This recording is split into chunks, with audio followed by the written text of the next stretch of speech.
How's it going, everybody? Good news. The Yankees are still number one in Major League Baseball. They are 31-13, most wins in the league, fewest losses. They have a plus 68 run differential, and despite the injuries, they're hanging in there and looking pretty good. But this week is going to be a test. They're facing the Tampa Bay Rays for the next 4 games, and that is not going to be easy. They always play us tough. We'll get to them in just a minute. The injuries are testing the depth. Last night we saw J.P. Sears. He pitched a really good game. We're going to see more of Miguel Andujar, I'm sure. But overall, you have to be pretty happy with where the team sits at this point. I don't believe they've been in second place for a single day this year, which would mean if they can continue this wire-to-wire first place, that's rare. The WAR leaders are pretty much unchanged over the last couple of weeks. Aaron Judge hanging in there at 2.2 WAR, on pace to have over 60 home runs.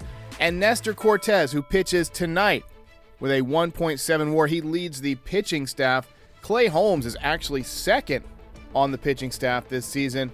His WAR sits at 1.4, and his ERA is 0.38. That's absolutely insane. 29 years old, just hitting his stride. He's 4-0, so a lot of things looking good for the Yanks. All right, let's take a look at the Tampa Bay Rays. They are off to a 26-17 start. That is good for second place. They're 4.5 back, so even if they sweep, the Yankees will leave this series in first place. Players to watch. Pitcher Shane McClanahan. He is 25 years old. He's 4-2 with a 2.06 ERA. He's made 9 starts, and he's pitched a team-best 52 1/3 innings and has 74 strikeouts. Has given up 6 long balls, but he's having a really good year. Wander Franco, the 21-year-old wonder kid, he is hitting .267 with 4 home runs and 17 ribbies. He's a switch hitter. He's got speed. He's already got 11 doubles this year and 4 stolen bases. He's yet to be caught. He struck out 17 times and walked 7 times. So he can be pitched to. He's still young, but he's going to be really good for a really long time. And then Manuel Margot just returned to the lineup yesterday after 9 days without playing. He is hitting .347 with 21 RBIs. That leads the team, 175 OPS.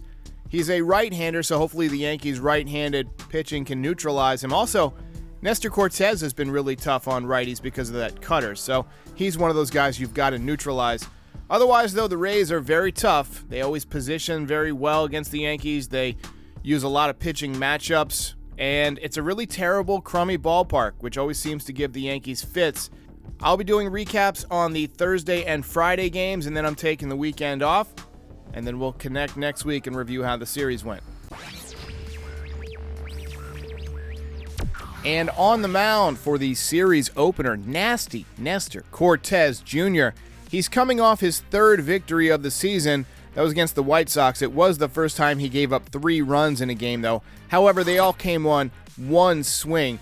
Otherwise, he was lights out once again. So far this season, his numbers are just incredible. 8 games, 8 starts, 45 innings, and 56 strikeouts to go along with a pristine 1.80 ERA.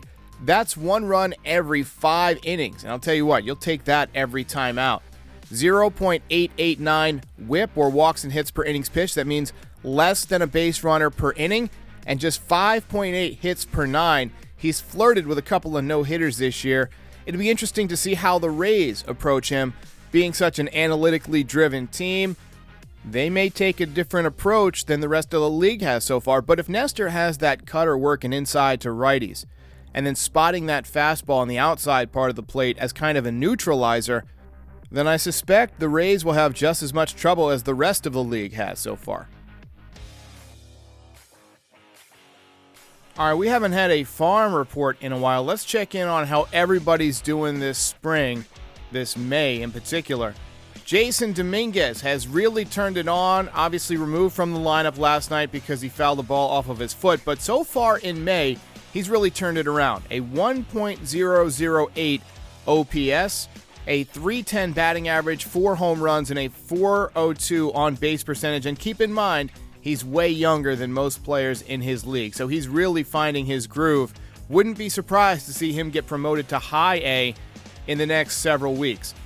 Anthony Volpe in May, really struggling, hitting 176, 3 home runs.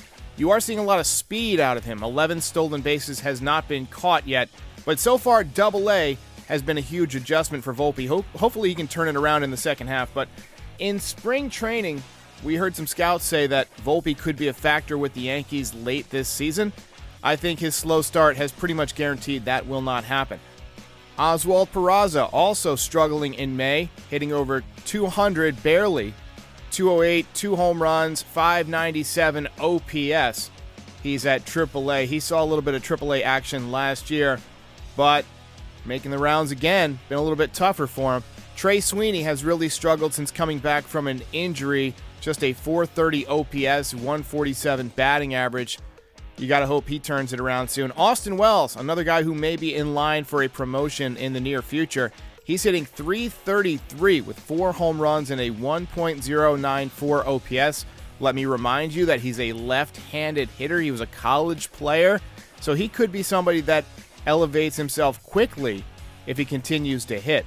And Ken Waldachuk, you may have heard that he got promoted to AAA, and he was outstanding in his AAA debut. 5 1/3 innings, just 3 hits allowed, 1 earned run, did have 2 walks, and 9 strikeouts. He's somebody who's pitching his way into call-up territory if he continues to pitch very well. Obviously a funky lefty in Yankee Stadium. We like what we're seeing from those guys. Nestor Cortez is doing it. JP Sears is doing it. Even though he got sent back down, Ken Waldachuk could be next. All right, it's time for the Nostra Derrick prediction. The last prediction was on Tuesday, and that was that the Yankees would score 4+ runs, and that was kind of a leap because we had Jordan Montgomery on the mound. Yankees ended up scoring 7, so that was a hit. Today, predicting that Nestor Cortez will pick up his 4th win. The Rays have not seen him this year, and I think they're going to be baffled by that cutter, which you can watch a lot of tape on, but it's much different than seeing it in person. So I think Nestor Cortez is going to baffle the Rays and get that 4th W.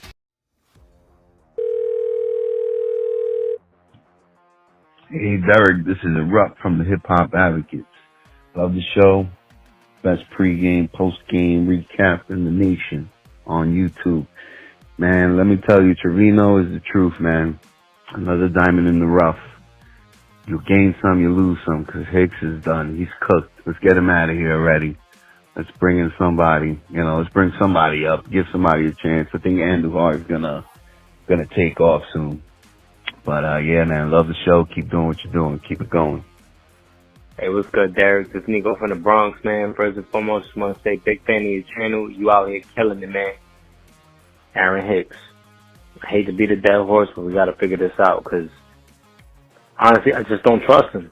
I don't trust him. Come playoffs, come ALCS, World Series, I'll panic if he's up at the plate. Couple men on, no out. Whatever the situation is, I don't trust him. So, Cashman really got to dig deep, figure this out, spend the money. Let's get somebody out there that's going to put the ball in play. That's really all I'm concerned about. Obviously, we got a lot of injuries going on right now, so now's the time to address the issues. Yes, we had a good start. Solid start right now. Can't complain about the Yankees.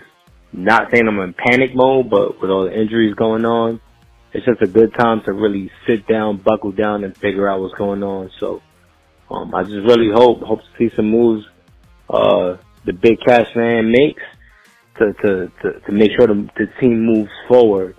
We got a lot of issues. We got a lot of good things going on, but at the same time, we got a lot of issues we got to address. You asked for it, and you've got it. Voicemails have come to NYY Recaps. Make your voice heard. Better call in. The number is 718-899-1068. That's 718 Yogi, Judge, Scooter, Dellin. Better call in.